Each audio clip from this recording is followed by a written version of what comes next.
Ça va prendre une week story entière. Là. Ah non, mais on va faire une vidéo consacrée à ce projet-là. Ça va faire du bruit. Hein. Voilà. C'est du lourd. Ouais, là. Il faut pas qu'on nous pique l'idée, tu vois. Non, bah non. Ça serait une idée bête. comme ça, tu parles. Chers rouleurs, bonjour. Bah, vous vous rappelez, ça fait déjà quelques semaines, voire quelques mois qu'on parle d'un projet mystère. Un projet qui va changer, on va dire, toute la physionomie ou l'identité même de l'entreprise. Un projet capital pour toute la fourmilière. Et vous allez voir, c'est pas rien, c'est un projet de toute première importance. Vous êtes prêts? Je vais vous le dévoiler tout de suite.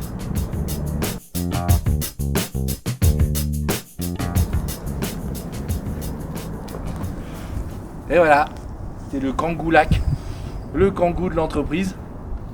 Donc il va nous permettre d'aller faire nos petites courses, etc. dans un produit absolument exclusif, un Kangoo redesigné aux couleurs de l'entreprise. Donc on est très fiers d'avoir travaillé sur cette voiture-là. Donc c'est un véhicule qu'on a récupéré dans un état catastrophique, un gros choc arrière droite. Donc il a fallu changer, un choc arrière droite par contre, donc il a fallu changer quasiment toute l'aile, refaire le redressage de la structure. Ensuite, on en a profité pour faire une peinture complète dans le verre Lady Arcar, donc un verre opaque, un petit peu néo-rétro. Donc ça, c'est la première chose que l'on a fait. Ensuite, on a acheté toutes les pièces carrosserie, optique, pare-choc, etc. du Kangoo Bebop. Et je tiens à dire que le Kangoo Bebop, j'ai travaillé sur ce projet-là quand j'étais chez Pininfarina. C'est un de mes derniers projets où on a conçu et développé tout le design du Kangoo. Bon, il y a peut-être d'autres fiertés dans la vie, je l'admets, mais en tout cas, voilà, j'ai travaillé sur le concept car Bebop même. Donc je m'en souviens très bien, donc il reprend exactement le style qui a été validé en série après. Donc au moins ça a permis de traiter des pare-chocs tonquesse et non pas noirs, lui donner une entité un petit peu plus forte. On en a profité pour garder les jantes d'origine que vous voyez là, qui ont été époxées dans un beige qui est repris sur le logo. On a mis des pneus à flanc blanc et des enjoliveurs chrome qu'on a adaptés, un petit peu comme les Porsche et les coccinelles, etc. Donc on a un effet classique rétro qui est sympa. On a remplacé toutes les pièces plastiques par des pièces chrome en accastillage, à la fois pour les rétroviseurs, les poignées d'ouverture de porte, qui s'harmonisent donc avec les enjoliveurs. Ensuite, on a fait l'intégration de toute l'identité de l'entreprise. Et je peux vous assurer que ça a été un sacré boulot en termes de design. C'est-à-dire que j'ai travaillé sur Photoshop avec des rendus réalistes, où j'ai essayé d'intégrer de façon le plus proportionnée à mon goût le logo de l'entreprise. Voilà, donc je suis parti sur une photo trouvée sur le web, donc en rouge, bien évidemment, on va pas faire un véhicule de bon pied. Donc j'ai commencé par changer la couleur de carrosserie, donc dans ce vert un petit peu pastel, que l'on retrouve ici sur le logo de nos badges. Donc ça, on va le travailler tout en finesse ensuite avec Samuel, on fera plusieurs essais. Ensuite, pour enlever ce look de voiture moderne, j'ai commencé par ajouter, modifier les jantes. Donc en fait, je conserve tout simplement les jantes tôle d'origine du Kangoo que je vais faire époxyer dans ce beige sur lequel je vais rajouter deux enjoliveurs chrome, un en périphérie et un en centrale et avec des flancs blancs. Et là, voilà, tout de suite, on a le look rétro du véhicule qui commence à apparaître. Ensuite, j'ai commencé par positionner le logo de la Lady. Donc ça, c'est très important chez nous en termes d'identité. Vous savez qu'on a deux logos, la Lady et puis la typo Lady Arcar. Donc cette Lady assise sur l'aile de sa voiture, je voulais qu'elle soit vraiment dominante sur le flanc du véhicule, même si le Kangoo est très sculpté, c'est pas évident, mais je pense que ça va fonctionner. Donc avec cet intérieur ici où j'ai intégré une photo d'une Porsche 356, on voit ici le phare, la crosse de capot et le capot, qui va me permettre d'apporter cette petite touche classique sur l'animation. Je pensais le peindre au départ avec Samuel et on s'est dit que ça allait être trop compliqué à cacher, donc on préfère imprimer le cercle complet avec cette photo d'arrière-plan dans le vert plutôt foncé qu'on retrouve ici sur le badge. Tout le reste sera fait en aluminium brossé et en chrome.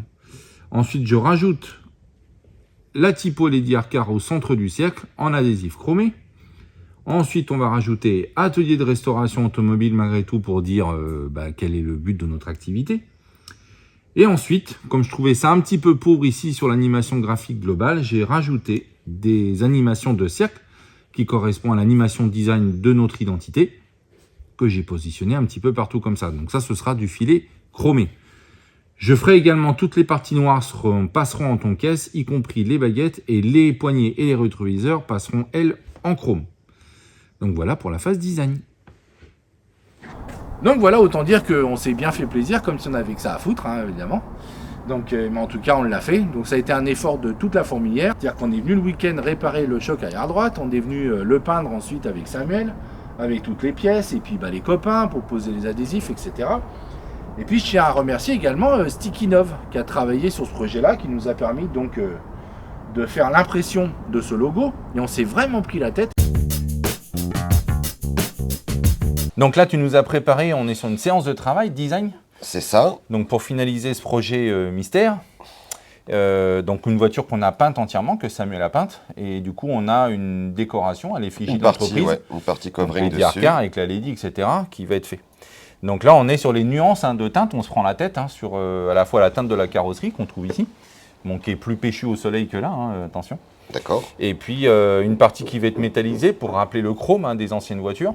Ok. Et puis ce covering où on va retrouver la Lady imprimée. Alors là, tu nous l'as fait en gris, mais elle sera faite en métallisé. Exactement. On peut voir ici les différents échantillons à déterminer.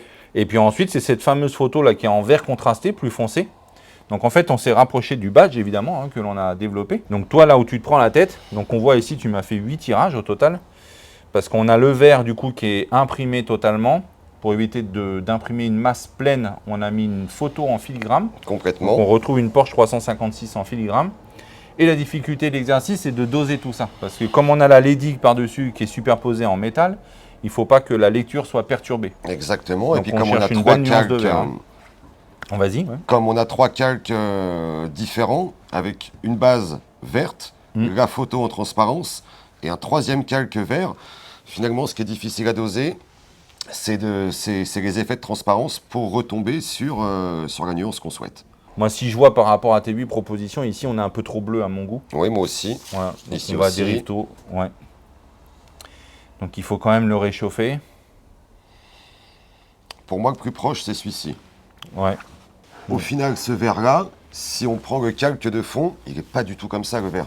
Absolument rien à voir. Donc, ce qui est dur, finalement, c'est de choisir une teinte de départ, de superposer les couleurs et d'arriver à la couleur qu'on souhaite à la fin.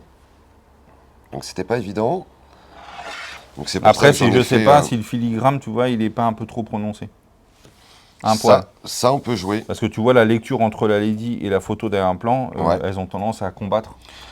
Et il faut quand même que celle qui domine, c'est la Lady. Alors même si là, on n'a pas le reflet métallique. Mais... On n'a pas le reflet métallique et ça va dépendre finalement de la teinte que tu choisis pour la lui brosser.